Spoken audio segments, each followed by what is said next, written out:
তো বন্ধুরা, আজকে আমি রান্না করব পাস্তা। তাই এখানে পাস্তাটাকে আমি ভালোভাবে ভাপিয়ে নিয়েছি। কড়াই চাপিয়ে নিলাম, কড়াইয়ের মধ্যে দিয়ে দিলাম সরষার তেল। এবার আমি চেরা কাঁচা লঙ্কা দেবো, তারপর দিয়ে দেবো গাজর কুচি, ক্যাপসিকাম কুচি, সব কিছু দিয়ে আমি ভালোভাবে ভেজে নেব। একটু নুন দিয়ে দেবো, নুনটা দিলে ভালোভাবে সিদ্ধ হয়ে যাবে।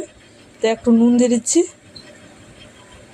বেশ ভালোভাবে ভাজা হয়ে গেছে। এবার আমি ম্যাগি মশলা, পাস্তা মশলা মিশিয়ে দিয়ে দেবো। হলুদ গুঁড়ো দিচ্ছি এখানে।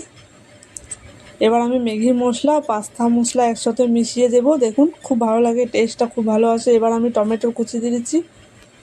তো বেশ ভালোভাবে ভাজা হয়ে গেছে, সিদ্ধ করে রাখা পাস্তা দিয়ে দিচ্ছি।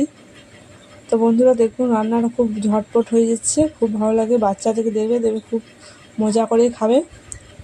আপনারা এটা বাচ্চাদের টিফিনও দিতে পারেন। এবার আমি টমেটোর সস দিয়ে দিলাম। এটা দিয়ে ভালোভাবে রান্না করে দিচ্ছি। তো পাস্তা আমাদের হয়ে এসছে, এবার আমি নামিয়ে নেব। আর একটু করলে আর একটু ভালোভাবে ভেজে নেব, তারপরে নামিয়ে নেব। তো বন্ধুরা দেখুন, এরকম করে পাস্তাটা রাঁধলে খুব দারুণ লাগে। আর আপনারা কমেন্টে জানাবে আমার রান্না আপনাদের কেমন লাগে। তো কমেন্ট করতে ভুলো না। তো আমার রান্নাটা হয়ে গেছে, এবার আমি নামিয়ে নিচ্ছি। পাস্তা আমাদের রেডি। না না